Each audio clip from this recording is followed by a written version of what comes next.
A tool of the bygone era and a lifeline of the modern age, cryptography is a valuable method of communication.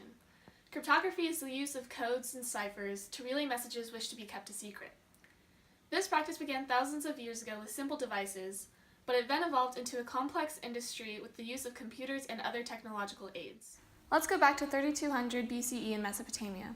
Sumerians living in this area developed cuneiform, a writing system using reeds and wet clay. With creating the first writing system, Sumerians unknowingly also gave rise to the beginnings of cryptography.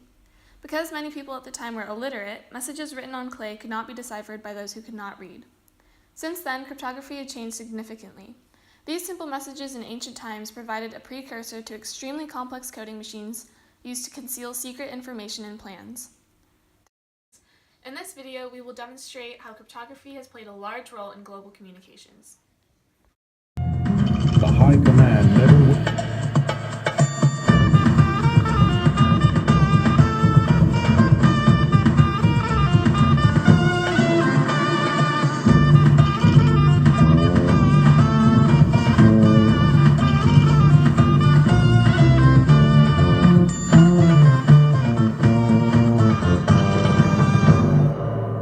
The era of the World Wars was a key source of inspiration for the advancement of cryptographers and codebreakers alike due to a need to prevent enemies from knowing essential military information, including coordinates in future attacks.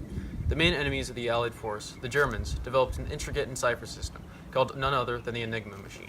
Enigma allowed for messages to be encrypted to one of 10 million billion combinations. This number would later increase as World War II continued. The machine was devised in such a way that would alter the configuration of a simple mechanical system. For example, typing the letter A would have the letter D light up on the line board, depending on the setting.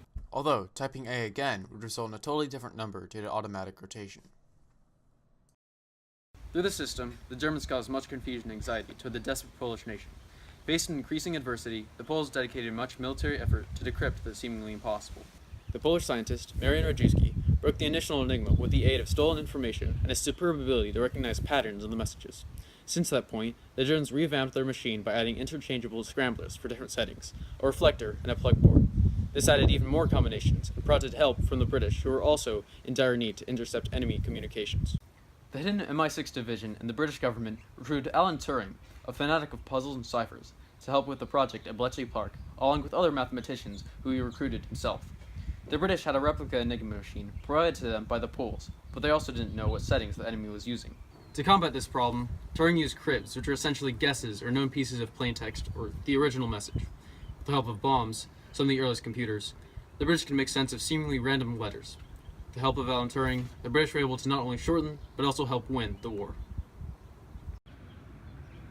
Despite our alliance during World War II, many forward-thinking U.S. leaders were intercepting and trying to decode Soviet messages as early as 1943. These projects were usually small, employed civilians, and were underfunded. However, just before the beginning of the Cold War in 1945, the Army and Navy agencies joined with British decryption sectors into a mutual force known as Bourbon. This new intelligence superpower embarked on a massive project to intercept Soviet messages and break their codes. This project was called Venona. The United States soon turned instead to using intercepted codes to expose Soviet agents inside their own government and media. The United States soon instead turned to using Soviet messages to expose multiple agents inside the United States. This led to multiple government agents, heads of media companies, and secret agents being exposed and captured by the government. However, possibly the greatest success was the discovery of Amtorg, a Russian spy agency that was transmitting messages for the KGB and GRU to Soviet secret services. However, the effort to decode messages from mainland USSR was not going nearly as well. The intelligence agencies turned to tactics such as espionage, leading to the invention of the U-2 jet and hundreds of covert spying missions over Russia in order to find information about the Soviet quest to create nuclear weapons. These tactics did yield results, but the numerous reconnaissance planes shot down by the Soviets frequently caused political hostility between the US and the USSR. Today, encryption plays an important and unignorable role in society. Everything, from bank accounts to government intelligence, is protected by some sort of coding.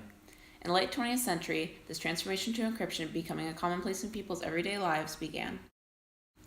While in the past, its use had been most practical for secrecy and war in the elite class, innovations like the World Wide Web and easy access to personal computers created a necessity for digital security that only encryption could provide.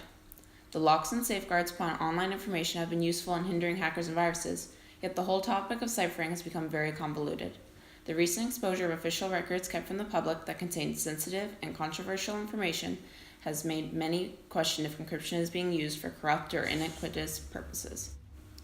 Such is the case with the Panama Papers and the realization of the extent of NSA's surveillance after Edward Snowden leaked numerous government sources.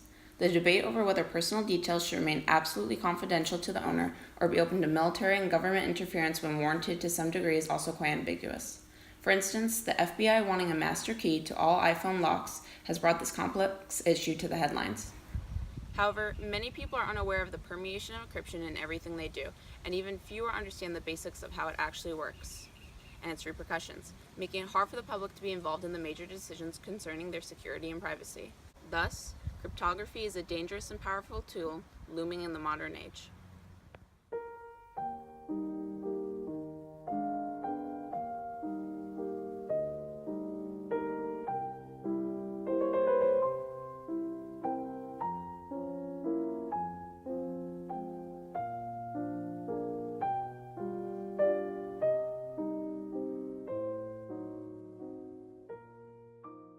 Please don't do that. No, Just go 3, You're 2, on. 1, go. It's live. It is on air. Go.